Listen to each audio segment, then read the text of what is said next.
give the call to the member for Maribyrnong. Thank you, Mr Speaker. Climate change is the defining challenge of our time. 1 in a 100-year floods, record-breaking heatwaves, unprecedented bushfires. These are no longer rare events and are becoming our new normal.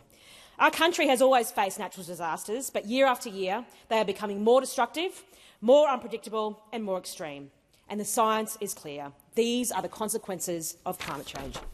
In my electorate, communities in Kensington and Flemington were devastated by floods recently, and across Victoria, towns that have faced bushfires or floods once or twice a decade are now dealing with them almost every year. And when we switch on the news, we see it everywhere. Our Pacific neighbours seeing entire communities displaced due to climate change, and countries across the globe counting lives lost as floods and fires strike in the places they never have before. Climate change is real. It is happening now, and it demanded action years ago.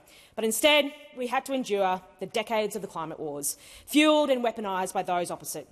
But in 2022, Australian people voted to end the division. They voted for action, and action is exactly what this Labor government has delivered.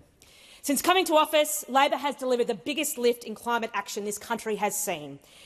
We have legislated net zero by 2050, approved record numbers of renewable projects, and we are on track for 82% renewables by 2030. And last month, for the first time in our nation's history, renewables delivered more to our electricity grid than coal. But after a decade of delay, we know we need to accelerate. That's why we have accepted the most ambitious but achievable target as advised by the Independent Climate Change Authority, 62 to 70% cuts to emissions by 2035. This sets out our ambition to halve our emissions, doubling the pace of decarbonisation, and is exactly what the science demands. Those climate deniers opposite say it's too much, and others may say it's not enough. But the reality is it is ambitious, but most importantly, achievable. It's ambitious because it is a clear step up from our 2030 target. It sends a strong investment signal and demonstrates Australia's credibility as a partner in the global fight against climate change. It's achievable because we already have the foundations in place, the safeguard mechanism, our Future Made in Australia agenda, the new vehicle efficiency standard and cheaper home batteries. Programs that are already working for Australians like Rhonda and Mark in Travancore in my electorate.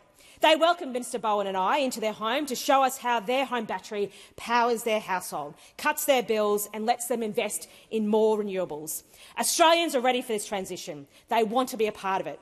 That's why we're investing $40 million into EV charging to accelerate the rollout of our curbside and fast EV charging across our suburbs, and $50 million for local sporting clubs doing their bit to decarbonise and drive climate action. Our ambition is backed by science and expert advice, and importantly, it's being delivered by a practical plan. Our net zero plan sets out a clear pathway to 2035 on the way to net zero by 2050. It identifies 5 decarbonisation priorities: clean electricity across the economy, lowering emissions by electrification and efficiency, expanding clean fuel use, accelerating new technologies and scaling up carbon removals. This target is in Australia's national interest. It will protect our way of life. It will keep our exporters, farmers and industries competitive in a decarbonising world. It will drive investment, create good jobs and ensure that we can take up the opportunity of the biggest global economic, technological and energy transformation that we have seen since the Industrial Revolution.